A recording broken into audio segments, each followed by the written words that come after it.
Bom dia, Caldenei. Bom dia, Leonardo. Prazer falar com vocês e com os ouvintes da Rádio Com. Eu queria ajudar a fazer uma reflexão sobre essa tragédia que aconteceu agora no dia 28, no Rio de Janeiro. Mais uma tragédia, né? Mais uma chacina promovida pela polícia, o que é mais dramático ainda. Né? Eu fui pegar um pouco o histórico para me lembrar, né, de quantas chacinas já aconteceram no Rio de Janeiro, né, nos últimos tempos. Peguei um dado da Universidade Federal Fluminense que traz os dados desde 2007 para cá, então também não é tão longe de nós. De 2007 a 2025, já incluindo essa chacina do dia 28, já morreram em 707 operações de incursão da polícia nos morros, nos locais pobres do Rio de Janeiro, já morreram 2.905 civis e 31 policiais militares. Aliás, policiais em geral, porque aí abrange também civis e militares. Inclusive, no dia 28, já está incluído aqui nesses 31 policiais, morreram 4 policiais civis e 2 civis e 2 militares. Quer dizer, um fracasso total de uma operação que vai em busca do líder do Comando Vermelho, né, que não foi pego, e, ao mesmo tempo, 4 policiais, inclusive um jovem que tinha 40 dias de polícia, foi colocado numa operação complexa como essa, né, de confronto assim, armado, pesado, né, que nós vimos, e resultando nessa tragédia que nós vimos aí, com mais de 121 pessoas mortas. Né. É um horror mesmo. A comunidade internacional está paralisada, olhando para isso e vendo que, né, o Brasil completamente um país assim desumanizado, né? Porque essa atuação da polícia dessa forma, ela se iguala ao crime organizado, né? Como é que agem as facções entre grupos rivais, né? Eles disputam o território assim, vai lá, ataca, mata o outro, depois volta, depois eles retomam o território, depois volta de novo. O que aconteceu agora, hoje? Qual é a diferença para a vida dos moradores tá, da localidade da Penha, lá no Rio de Janeiro? Qual é a mudança substancial que houve na vida deles depois dessa chacina? Mais medo, mais terror, mais luto, mais tristeza. O que mais? Que de positivo aconteceu naquela comunidade com esse tipo de intervenção? Ninguém está aqui minimizando a gravidade do armamento pesado, granadas e outros instrumentais tecnológicos que o crime organizado já tem, né? Já demonstrou que tem. Mas não seria uma atitude do Estado, aquela de se fazer mais presente naquela comunidade para poder não permitir aquilo que ocorre todo dia, que é o crime organizado, gerenciar a vida das pessoas naquela localidade?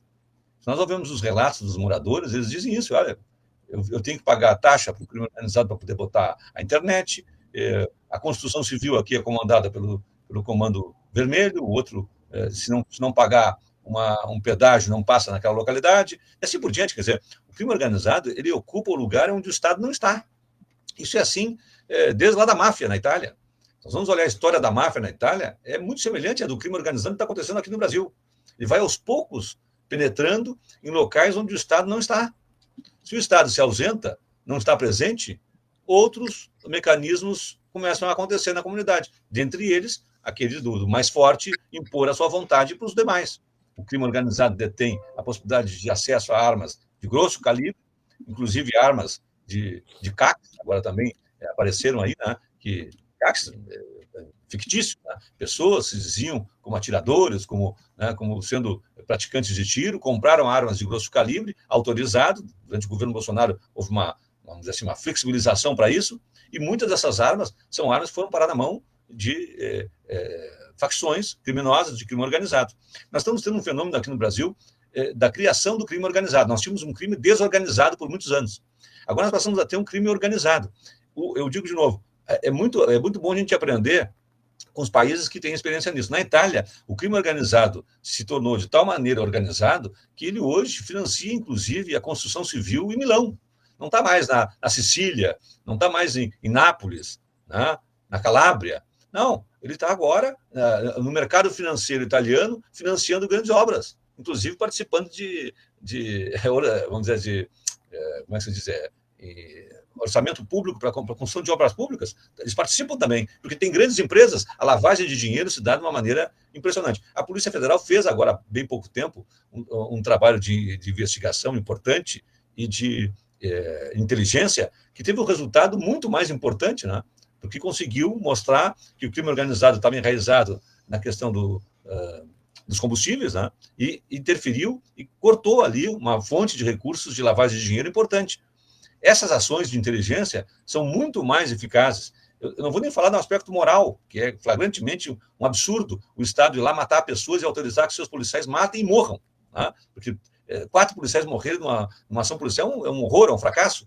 Mas matar 120 pessoas, ou cento e tantas pessoas, sabe lá quantos não vão aparecer ainda, e alguns aí com uma situação com tiros pelas costas, um tiro na nuca, situações completamente absurdas. Por quê? Porque colocam os policiais numa situação de conflito, muitas vezes aí de revanche, porque tiveram companheiros assassinados, e partem para uma revanche de facção, como fazem as facções.